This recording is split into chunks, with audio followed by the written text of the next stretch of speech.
ಕರ್ನಾಟಕದ ಮಾಜಿ ಮುಖ್ಯಮಂತ್ರಿ ಎಸ್.ಎಂ. ಕೃಷ್ಣ ಮಂಗಳವಾರ ಬೆಳಗಿನ ಜಾವ ನಿಧನರಾಗಿದ್ದಾರೆ. ಅವರಿಗೆ 93 ವರ್ಷ ವಯಸ್ಸಾಗಿದ್ದು, ಕಳೆದ 6 ತಿಂಗಳಿಂದ ಶ್ವಾಸಕೋಶದ ಸಮಸ್ಯೆಯಿಂದ ಬಳಲ್ತಾ ಇದ್ರು. ರಾಜ್ಯ ರಾಜಕಾರಣ ಮಾತ್ರವಲ್ಲದೆ ರಾಜ್ಯಪಾಲರಾಗಿ, ಕೇಂದ್ರ ಮಂತ್ರಿಯಾಗಿ ಎಲ್ಲ ಹಂತಗಳ ಅಧಿಕಾರ ಹೊಣೆಗಾರಿಕೆ ನಿರ್ವಹಿಸಿದ್ರು.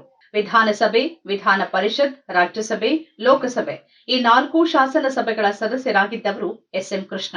ಮಂಡ್ಯ ಜಿಲ್ಲೆ ಮದ್ದೂರು ತಾಲೂಕಿನ ಸೋಮನಹಳ್ಳಿ ಅವರ ಹುಟ್ಟೂರು. ಜನಿಸಿದ್ದು 1932ರ ಮೇ 1ರಂದು. ಮೈಸೂರು ಮಹಾರಾಜ ಕಾಲೇಜಿನಲ್ಲಿ ಪದವಿ ಶಿಕ್ಷಣದ ಬಳಿಕ ಬೆಂಗಳೂರಿನ ಸರ್ಕಾರಿ ಕಾನೂನು ಕಾಲೇಜಿನಲ್ಲಿ ಕಾನೂನು ಪದವಿ ಪಡೆದರು.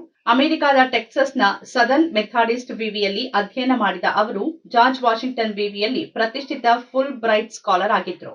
ತಾಯ್ನಾಡಿಗೆ ಮರಳಿದವರೇ ಸಕ್ರಿಯ ರಾಜಕಾರಣಕ್ಕೆ ಪ್ರವೇಶ ಸಿಕ್ತು.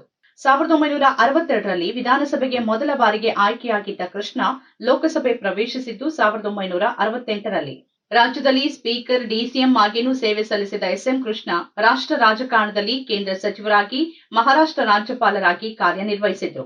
1971ರಿಂದ 2014ರ ನಡುವೆ ವಿವಿಧ ಅವಧಿಗೆ ಲೋಕಸಭೆ ಮತ್ತು ರಾಜ್ಯಸಭೆಯ ಸದಸ್ಯರಾಗಿದ್ರು. 1989ರಿಂದ 1993ರವರೆಗೆ ಕರ್ನಾಟಕ ವಿಧಾನಸಭೆಯ ಸ್ಪೀಕರ್ ಆಗಿ, 1992ರಿಂದ 1994ರವರೆಗೆ ಡಿಸಿಎಂ ಆಗಿ ಕೆಲಸ ಮಾಡಿದ ಎಸ್.ಎಂ. ಕೃಷ್ಣ 1999ರಿಂದ 2004ರವರೆಗೆ ಕರ್ನಾಟಕದ 16ನೇ ಮುಖ್ಯಮಂತ್ರಿ ಆಗಿದ್ರು. 2004ರಿಂದ 2008ರವರೆಗೆ 4 ವರ್ಷಗಳ ಕಾಲ ಮಹಾರಾಷ್ಟ್ರದ 19ನೇ ರಾಜ್ಯಪಾಲರಾಗಿದ್ರು.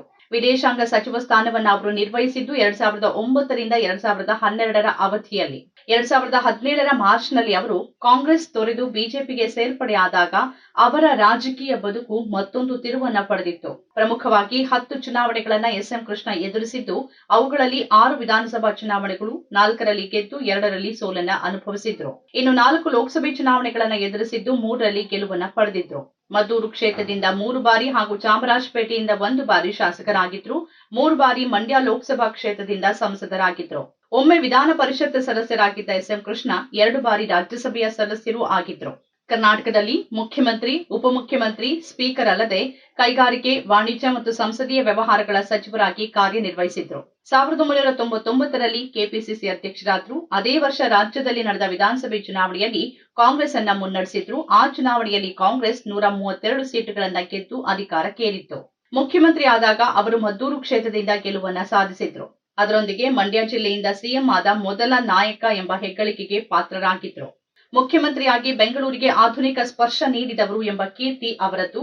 ವಿಶೇಷವಾಗಿ ಬೆಂಗಳೂರಿಗೆ ದೊಡ್ಡ ಐಟಿ-ಬಿಟಿ ಕಂಪನಿಗಳನ್ನ ತರುವಲ್ಲಿ ಮಹತ್ವದ ಪಾತ್ರ ವಹಿಸಿದವರು ಎಂಬ ಹೆಸರನ್ನ ಪಡೆದ್ರು.